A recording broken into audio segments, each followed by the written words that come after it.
Welcome to the Superintendent's Hangout, where we discuss topics in education, charter schools, life in general, and not necessarily in that order. I'm your host, Dr. Sharetta. Come on in and hang out.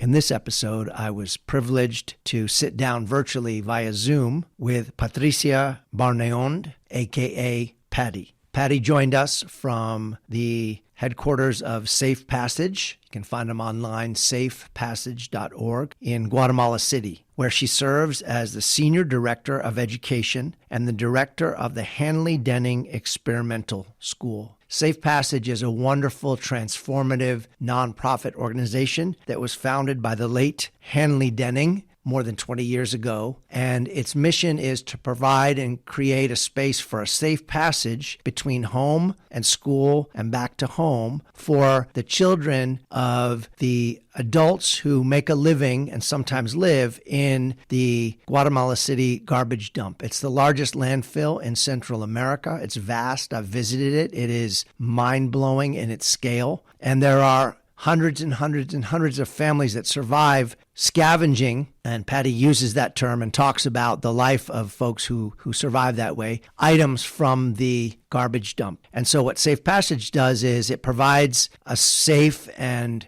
engaging space for children to be before school. And then when they're done with school, instead of being perhaps on the street or not having a place to go because their parents are still working, they go back to the Safe Passage facilities. Safe Passage also now has accredited schools. And so Patty talks about the joy of shifting the paradigm and the misunderstandings around the lives of students who grow up in an environment that's as challenging as those who grow up around Safe Passage, and how now those children are going on to local high schools and are being recognized for their resilience, for their grit, for their level of creativity, critical thinking. We had a wide-ranging conversation. We touched on the role and the presence of trauma in students' and adults' lives, the impact of COVID, curricular design, the fact that Safe Passage embraces a project-based learning approach rather than what is found in most schools in Guatemala that's very didactic, teacher-led, students in rows, teacher depositing, students hopefully receiving and digesting with very little comment. And so Safe Passage is transformative in so many different ways. Patty is inspirational, and it was an uplifting conversation for me to have at the end of a long day. And I hope you enjoy listening to Patty as much as I did in making this episode. Welcome, Patty. Thank you for joining us this afternoon on the Superintendent's Hangout, and especially a special welcome from 2 time zones away, where I believe you're joining us from Guatemala City. Yes, I am. Yeah, welcome. If you could start by sharing with the listeners a little bit about yourself, your history, your past, whatever you'd like to share that brings you up to the present moment in your work with Safe Passage, Camino Seguro in Guatemala City. Yeah, sure. My name is Patricia Barneond. I live in Guatemala City. I have been a teacher for more than 30 years. Since I was very, very young, I knew I wanted to be a teacher and dedicate my life to education. So I graduated as an elementary teacher. Here in Guatemala, you're able to get your high school diploma and you make an extra year and you get your teacher formation certificate to be either an elementary or a preschool teacher. So I got to be an elementary. And then I went to the university to get my degree in school administration. And I was really happy with that. I was working in a private school and I made my career in that private school. And 27 years into that role, I decided it was time for a change, that I needed to do something different. So I took a sabbatic. At that time, I was back in the university getting another degree in education. and a master's in psychopedagogy and neurolearning. So I started to look for a place where I could serve and where I could do my research paper, but also make a difference in the lives of people that I knew I could do better.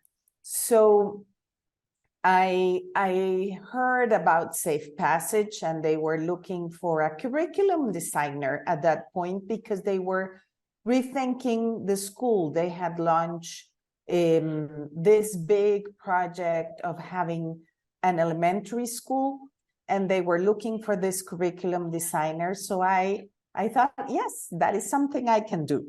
So I started there trying to help build this curriculum and try to give these kids better opportunity in education. And I really fell in love with what Safe Passage does.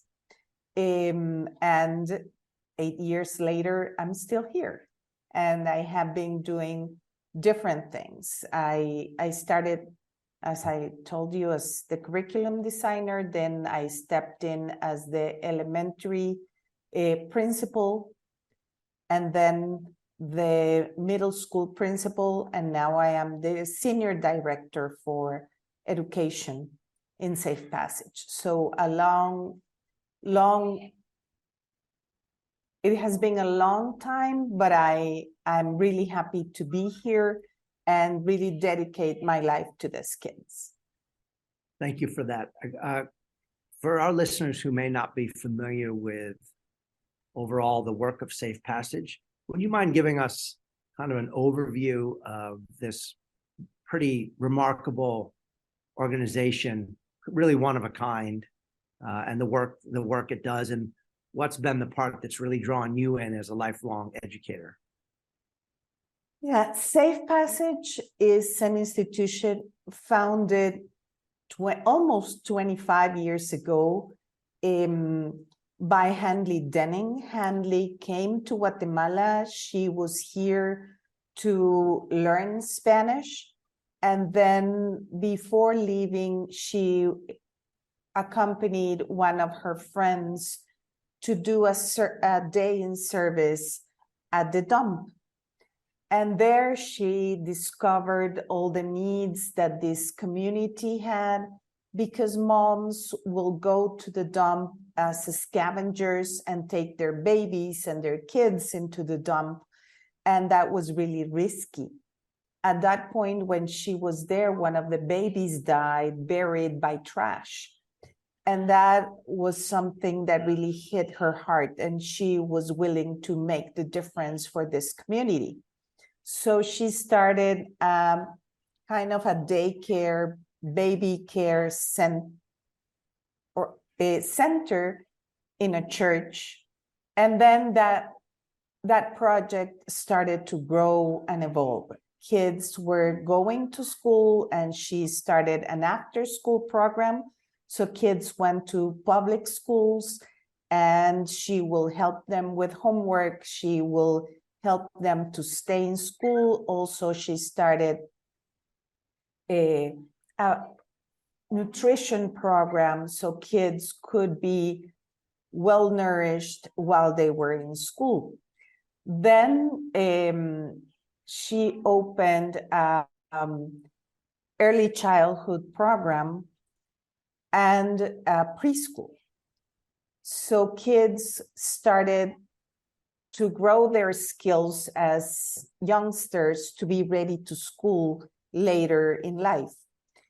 And also the daycare center and the after-school program kept on growing and growing. Finally, they got to a reflection point, and Hanley died very young in a car accident. So the board took over the program, and they started reflecting on how to give these kids whose parents live, work at the city dump could get a better opportunity through education. So they decided to start a school, and that is now the Hanley Denning Elementary and Middle School. And they started creating a year at a time because they wanted to craft the school very carefully, so this could really mean a better opportunity for kids in education. So now, almost 25 years later, we have a full school that goes from 1st to 9th grade. We have a preschool for 4, 5, and 6-year-olds, and we have an early childhood program for 3-year-olds. We serve around about 530 students in all. The after-school program is still running, but is running for the high school students because we don't have a high school. So kids finish in 9th grade and then they move into this Oportunidades program, and we support our students to go into high school, and they get tutoring, English, technology, so they can get a job, because these kids do need a job after they finish high school, in order not to go back to the dump, and really give these kids an opportunity to break the cycle of poverty they have been living in. I don't know if our listeners can really appreciate what it means when you say families that live and work alongside or in the Guatemala City garbage dump. I visited the site, and we don't really, here in California, I don't have any frame of reference to compare it to. Could you just give a description of a little bit more? You mentioned this term kind of scavenging from the dump, but I think listeners should understand the economic realities that families face, and the fact that people are surviving on just a few dollars a day, and what that looks like. Could you give us paint that picture? Sure. Parents are really, our parents are parents that really care for their kids, so they work really hard to make the best out of what they do, and it's scavenging. They go early in the morning into the dump. They track the trucks that are coming in from the city with all the trash that they collect around the city. And when they have a site where this truck drops all the trash, and they go to that place and they kind of pull apart things that can be resold, recycled, reused in any way. So they have, they collect those things, and by the end of the day, they pull those things out of the dump and bring it to sellers that are outside the facility, and they make a few dollars out of it. You can think of them making maybe $4 to $8 in a good day. And with that, they feed their kids, they find a place to live, and try to make the best out of it. And if you could, thank you for that description. You mentioned, it seems like even public schools in Guatemala, first of all, the traditional school hours are what, 4 hours a day? So there's a lot of time when students are not in school.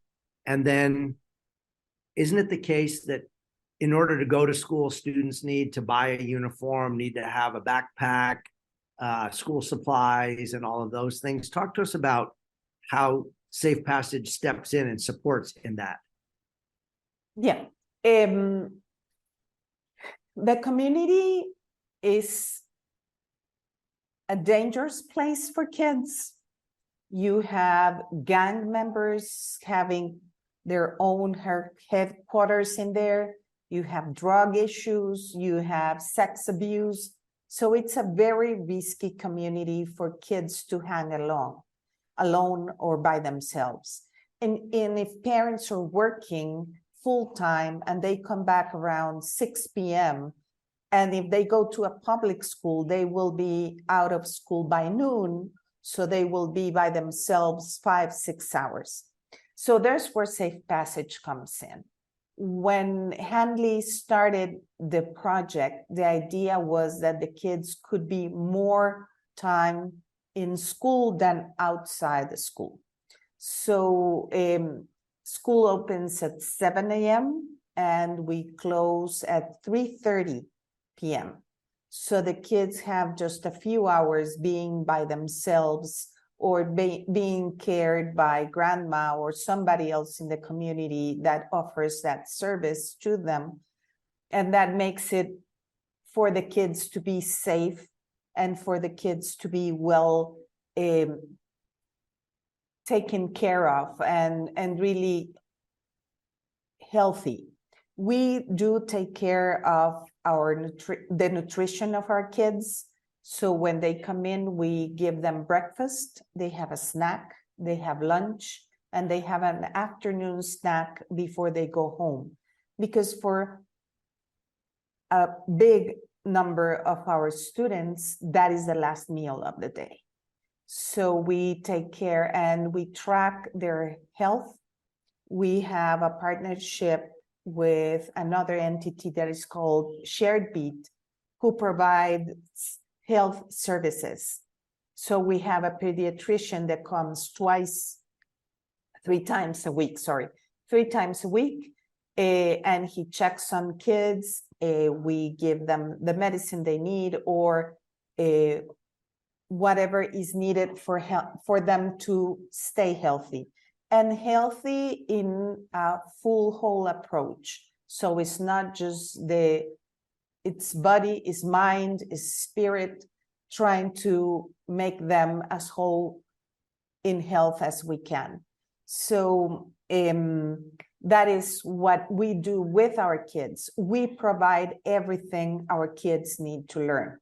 Books, school materials, everything that is needed for them to be competent and to have all the information that they need to strive in life. After, for the basic diversificado, and that is the high school area, they go to public high schools. And that for us is really expensive because they have sometimes 2 to 3 uniforms, depending PE, the regular uniform, and the special uniform for specific classes. Like auto mechanics will require specific tools and a specific uniform. So we provide all of that. And just thinking about uniforms, that is a whole big amount of money to get them that. So what we do is we provide them with all of this materials and support so they can keep on being in school. What we want them is to graduate from high school, find a job, or go to the universities. These kids really want to be professionals. So you have kids that right now, our first group of students who was in school for the 9 years, they're moving into the senior year in high school. And they are really thinking of being lawyers, psychologists. They do want to do better in life. So that's part of the nice and success story that we can share, because they do come from families that are really, really poor, and they really have a hard time coping with whatever is needed to get their education to be professionals. I'd imagine that in the early days, Hanley and her team, even if it was a small team, had a really great obstacle, right? I watched YouTube videos, and there's stories about her knocking on doors and saying, hey, would you let your kids come this afternoon? We're going to have snack, and we're going to be playing soccer for 2 hours. It's going to be safe, trust me.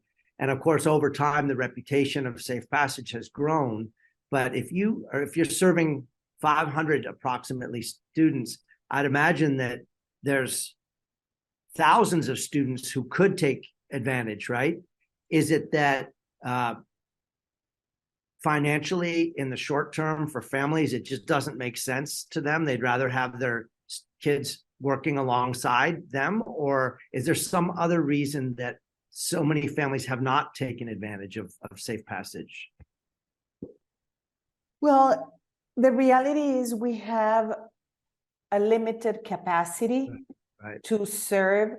We have opened as much spaces as we can.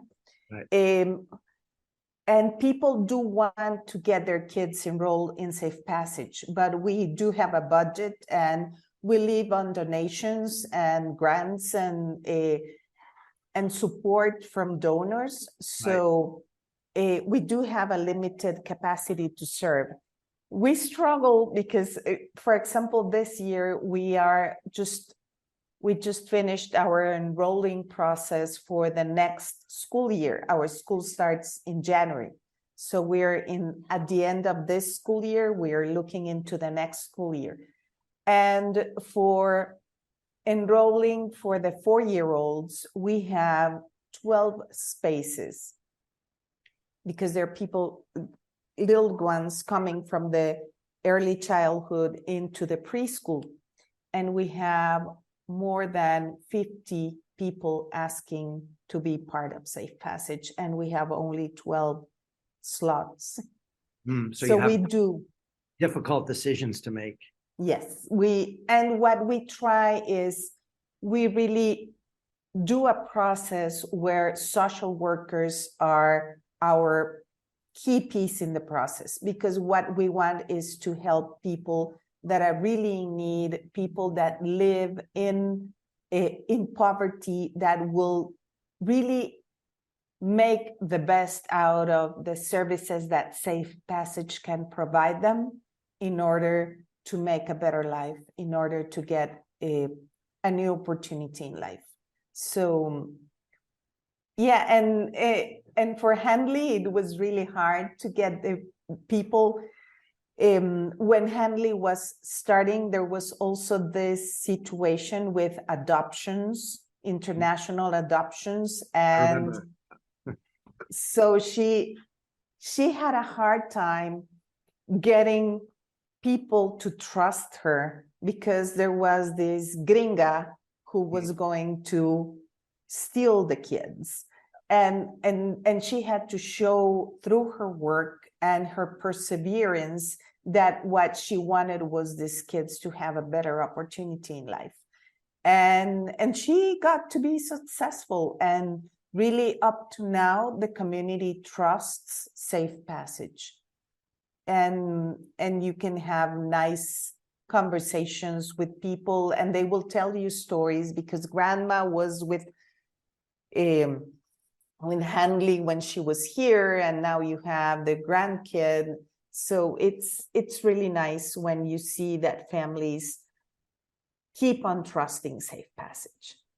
We'll put the links for folks to learn more and to donate in the show notes. I can say, in my own small way, I donate to Safe Passage, and as a nonprofit, it's so heartwarming to see a nonprofit that's so well organized that every month I get an update. I get the annual report. I can see, how resources are being used. It's almost 80 cents out of every dollar that's donated goes directly back to students. It's a really, really high number for nonprofits. And, you learn things like during COVID or coming out of COVID, the food costs alone for Safe Passage have been just the food cost for serving those meals that you mentioned have been way, way, way higher between inflation and the increased needs of poverty. And these are things that, we don't think about necessarily, but as you say, you have a tight budget. You only can serve a small group of students compared to what the demand is out there in the community. What other challenges did Safe Passage face with COVID? Because COVID, as we know, didn't hit people the same way all around the world, right? The people who were more vulnerable prior to COVID typically came out on losing even more. Can you talk a little bit about how Safe Passage made it through? Yes, we have a methodology that is project-based. We do expeditionary learning. So for us, it's a hands-on project, community-based education. And we were starting our school year in March of 2020 when the pandemic hit and we were to close. So it was really hard on us because some people can tell you, you can go online and do other type of education. Here, that is not an option. No. So we couldn't go on with projects because kids were not with us. And we kind of needed to reinvent our educational process in order to keep the kids engaged. But also we were worried about their nutrition because we were responsible for that. And now kids were not allowed to come back to school. So teachers were amazing. And what they did is we started study packets. We broke in little pieces our expeditions that are 6 weeks long. We broke them into little pieces and we started providing those learning packets for parents to come into a different facility that was not the school because we were not allowed to open. So we moved into another facility and parents will come, pick up their nutrition packet and also the educational packet for kids to work at home. And then 15 days later, they will come back and bring in the school, the homework, the project, the final product that they were to present. And then we will hand out the new study guide. And we kept on doing that for 2 years. Wow. So the ones who really suffered were the little ones who were started their reading and writing process, the learning, the basic skills learning. That was really difficult for us because you have parents who are illiterate, and here you are sending activities and packets for kids to learn how to read and write by themselves. Yeah. With much support. Our older kids got the responsibility to be their siblings' teacher. So we had the básico kids, the middle school kids, checking on homework for their siblings, trying to help them. We developed, for the families who were able to have a smartphone and they had WhatsApp, we created WhatsApp groups to send short videos to help the kids do their study guide and open those for questions. So teachers were there ready to support the kids because we were not able to reach them in person. On 2022, we were allowed to open 2 days a week. Mm-hmm. Because they put you some regulations about the amount of square meters that each student needed to have in order to be in school. And some of our classrooms are really small. So we had to be creative and create 2 shifts so kids could come into school. So last year we did better, but still the learning loss is really big. This year, first, second, and third graders, some of them, well, all first graders and second graders, and some of the third graders are learning to read and write and learning the basics of math. And so this year we had to enrich our program a lot to try to start to close the gap. We are aware we're not going to be able to close the gap in 1 year. So we are starting, this year we had a program, and next year we're going to launch another program to try to cope with this learning loss that is really, really big. Yeah, that's something that we see all over the world in various ways and to various degrees, right? We're seeing it in California as well. But I think most of the data worldwide shows just what you said, which is people who were more vulnerable previous to COVID fell farther behind. People who didn't have access to the internet, didn't have high levels of literacy at home, or a steady parent at home, the presence there to help students, they just fell completely, even much farther behind. But we face the same thing, and I think, it's a long-term process, right? We hope we can continue to close the gap for all students, but as long as they're with us, and then can you talk about, you mentioned parents several times. Can you talk about the role of parents in the success of Safe Passage? Because obviously the parents give permission for the students to come, and there's a commitment that they're going to show up every day. How does that look, and what's the role of parents in your community?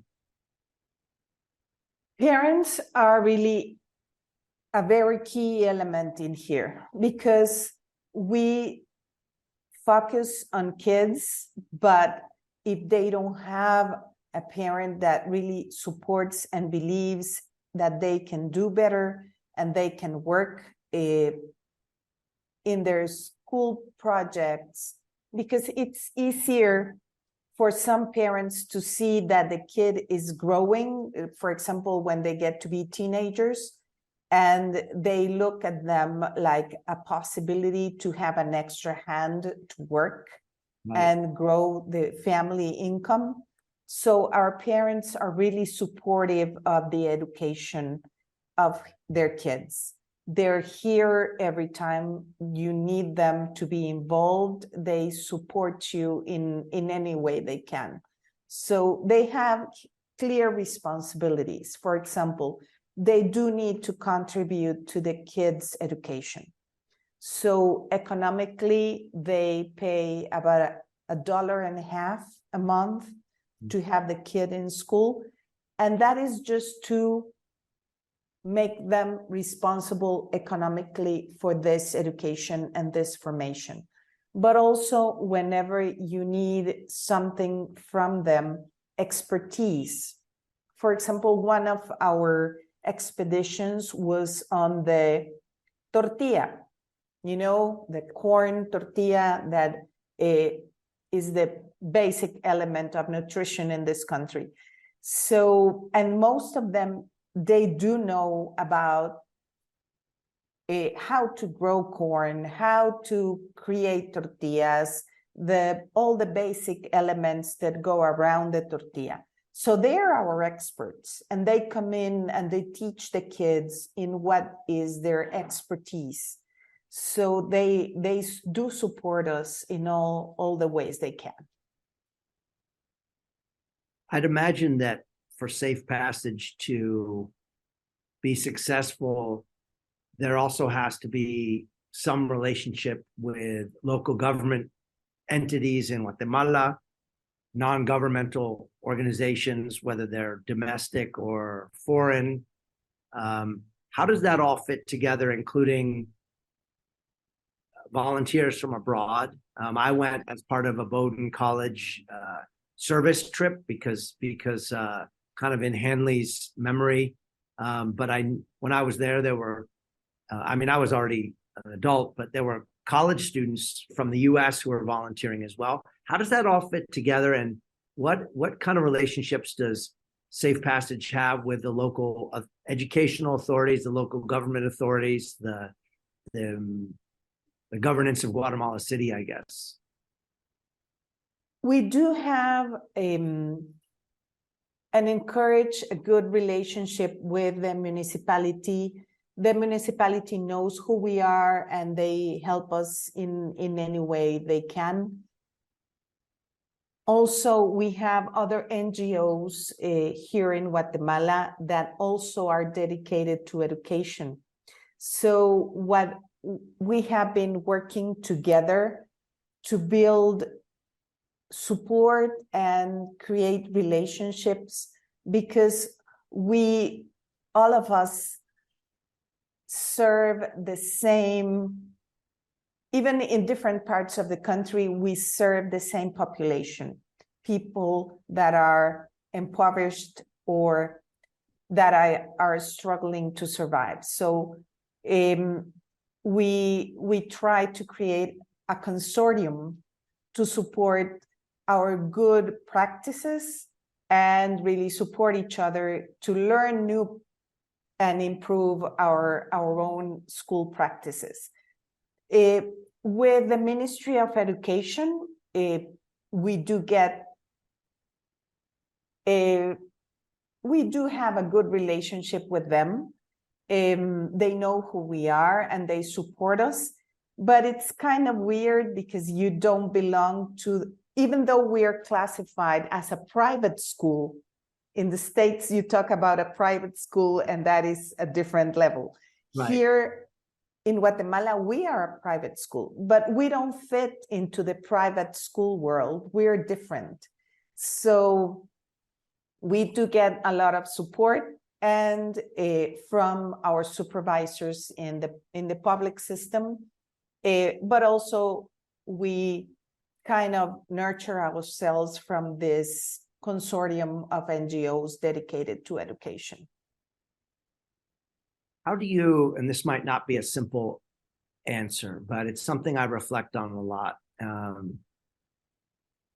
How does the culture at Safe Passage within the staff make sure that the students are seen in an empowering way and with their full potential, rather than seen with pity, looked at with pity? And so I think about especially foreign volunteers showing up and they're there for a week or two and they come in, and they come maybe with like the idea that they're going to save someone, and my experience when I went to Safe Passage was I walked into classrooms and I met with staff and I thought, this is like the most empowering environment I've ever been in, right? That despite really, really tough circumstances in, as you mentioned, a really physically dangerous neighborhood that we weren't really supposed to walk around in, even though I managed to walk around a little bit there,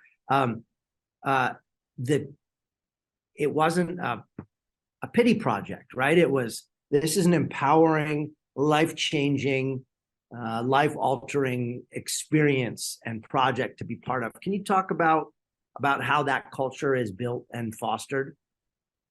Yeah, when we started 8 years ago with this project of changing the methodology and changing the learning approach for the kids, we started by the culture.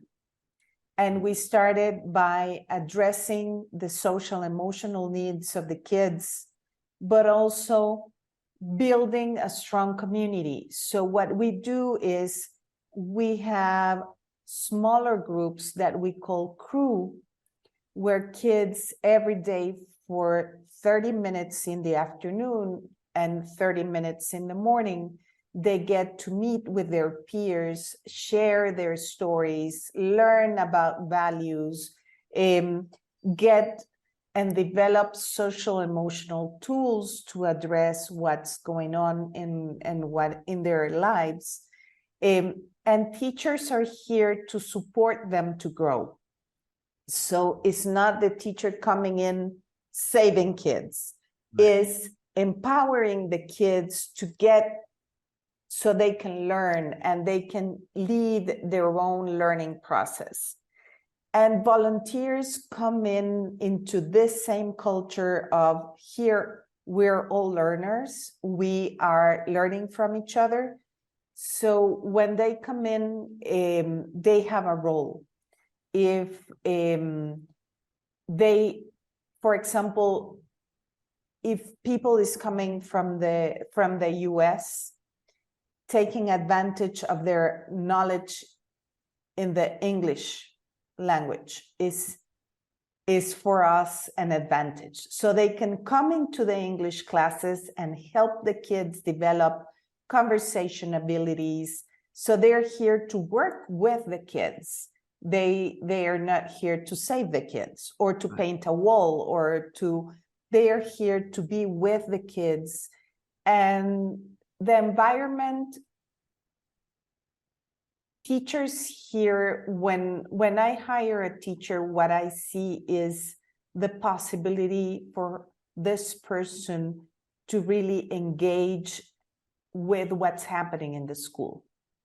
And so far, teachers are part of this culture, they're part of this entity with heart and soul. It's not just their professional work. They really engage in serving the kids and giving them the best opportunity they can. And because our methodology is not a traditional one, usually in public schools, the teacher has the lead, the teacher is the one that talks, the teacher is the one that says what's going to be done in the classroom. And here, the teacher is just the mentor, the teacher is the facilitator, and the kids are the ones who are driving the learning process. That is different here. So when people come in and see that in the classroom, usually volunteers engage really, really well. And we get a lot from volunteers. For example, we have teachers who come and serve, and for us to improve our practices through the experiences of these teachers, it's a great help.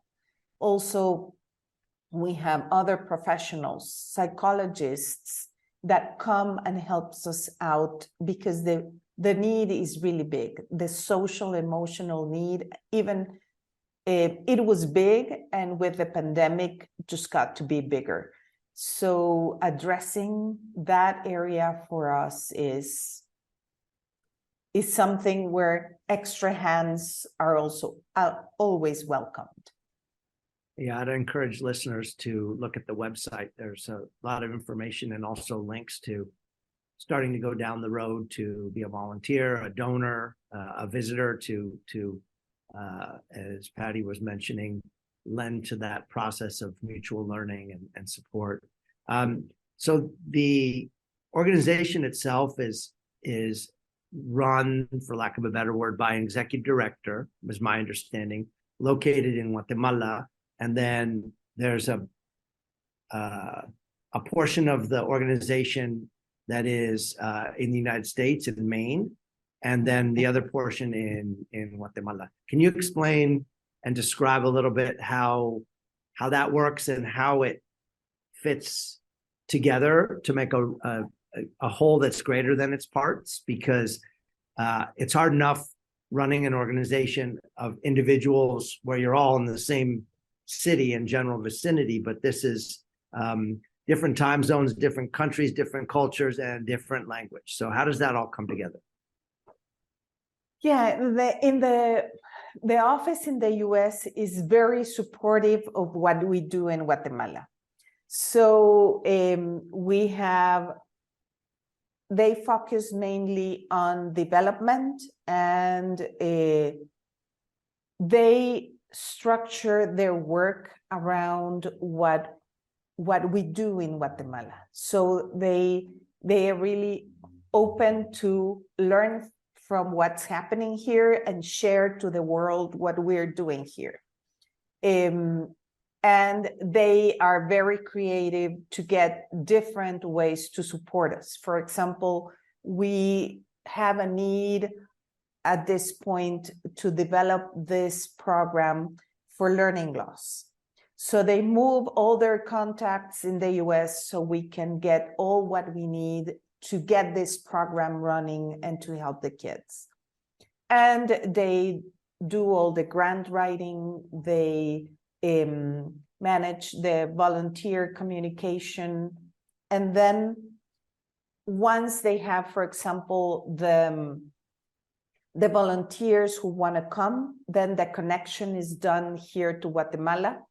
And then we start a conversation to get this person in the best place where this person can serve and can give the best of him or herself to the kids and the community.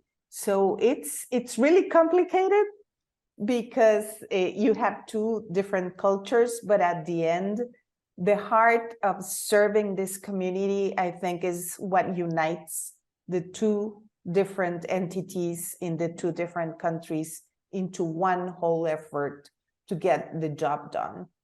And so far for 20 years, it has worked. So you mentioned obviously the challenge of COVID, which is something that we all faced everywhere in the world. But apart from that, what would you say has been the biggest challenge that Safe Passage has faced, maybe continues to face? And then I'm going to ask you, as a second part of that, is what has been the greatest success of Safe Passage? So greatest challenge that you've faced, maybe you're still facing it, and then the greatest success so far. I think one of the greatest challenge that we might have faced in the past year is people believing that even though we are working with kids at risk, we are able to deliver quality education and get kids prepared to be successful in life. Usually, when you talk to people that you work with kids whose families live around the city dump, they will say kind of, oh, it's like a public school. Oh, it's a low quality education. And showing people that what we do is a high quality education for kids, and that we need a lot of resources to make this to make people see that what we are doing is changing people's lives, that what we're doing is really having a positive result. That sometimes is really hard for people to see. It's almost as if they're lumping you in with all the other schools, like almost like a charity project. And when in fact, it sounds like, as you describe your methodology, what you're doing with your students is actually fostering more creativity and more problem-solving skills in students than they might be getting if they went to most of the other schools in Guatemala, right? Where you said everything is kind of what I would consider to be kind of a little bit old-fashioned, right? The teacher is up in front, rows of students, and the teacher controls everything. That's an interesting challenge. I didn't anticipate that you were going to say that. What has been the greatest success or celebration, would you say, certainly in your time at Safe Passage?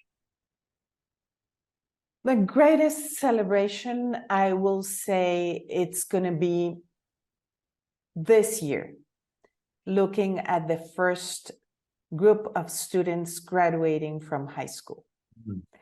And having those high schools recognizing that our students are different, and they do want to get more of our students into their schools. That a principal in a high school, in a public high school, tells you, when are your kids coming? I can open more room for these kids if you want to bring them into my high school. That is something that where you can see success, where you can see that kids it doesn't matter anymore where they're coming from, because discrimination is something really hard here. For these kids, finding a job, it's really hard, because once they say where they live, many companies will not hire them because of the idea that this is an area of drug dealers and gang members. And for those people who aren't familiar, I think what you're referring to too, Guatemala City has zones, right? And so within each zone, there's even other neighborhoods, smaller neighborhoods. And so if you mention that you're from this zone in this area, right away, they're kind of painting a picture in their head of who you are, right? And who your family is. Yeah, so we have partners in the private sector that will open their different entities to really hire our kids. They start out with a summer job, and when they see the quality of who they are, then they hire them in a position. So we do have really good partners that help us out, but for the kids to show that they are capable of, no matter where they live, no matter where they come from, that those are success stories that really fill your heart, and you can see that there's a better future for these kids. Thank you for sharing that. I had just a couple more questions. I guess I'm going to ask on the topic of the students in Safe Passage. What's one of the most misunderstood things about your students? So, as you say, the outside world, private business, people you run into socially, maybe foreigners who come, they form pictures about the students in Safe Passage. What's something that they might be overlooking about the quality of these individuals, whether it's their determination or creativity or resilience? What should the world know that people are overlooking? These kids are smart, resilient, and really with a big heart. When you come to Safe Passage, you can see it. All the kids are open to get to know who you are and what you're doing and learn from you. They are open to share and to work with whoever comes into the school. So, and sometimes people do have their own prejudice, because they talk to you like, these are poor kids. They're going to be thankful with just a little thing that I give them. Right. And when you get into the classroom, you see that they are the ones giving you a lot of things, a lot of opportunities, a lot of learning, when you are open to share the time and be with them. Yeah, thank you for that, because I think we too quickly, we jump to conclusions really quickly. We oversimplify situations and don't really get down to the human level. That's something I also felt when I was there. It was deep kind of human connection that cut past all the stereotypes and really got to the human interaction. I have one more question for you, but before I get to that, is there anything that we haven't talked about today that you'd like to add to the conversation that you think our listeners would benefit from knowing about Safe Passage? I would love to say that Safe Passage is a community. Even though we have different programs, we work together, and we have one goal that is really trying to break the cycle of poverty through education. So all what we do is with passion and heart to really break the cycle and get these kids the opportunity in life that they wouldn't get in any other place. So for us, teaching is our passion, and helping the community to thrive and be a better community, it's something that is really, really important. Thank you for that. I'm going to close with kind of a thought exercise. So let's say Patty is given the opportunity to create a billboard for the side of the road that drivers can see when they drive past. And it's a billboard to convey to the world what's going on at Safe Passage, what the dream is, what the vision is, what the hope is, and also what your dream and vision and hope personally is. What does that billboard say? What would you write on it? I think I will write the 3 key words we use to describe Safe Passage. That is hope, opportunity, and education. And I will show kids who are happy, really learning and thriving through the learning process, but also showing smiles of kids who really feel the love and the belonging in the Safe Passage community. Thank you so much. I think that that's a good place to end the conversation on hope and belonging. And I really appreciate you taking your time this afternoon to chat with us for a little bit, Pati. Thank you so much. Thank you for the invitation. Safe Passage is always open for volunteers, visitors, everybody who has a talent that would like to share with us and make us a better community. We're always open. So make sure if you have the opportunity to come down, we will love to come and revisit Safe Passage and see how we have grown in this 25 years since we started as a very small daycare. Thank you. Thank you so much. Thank you so much for your time.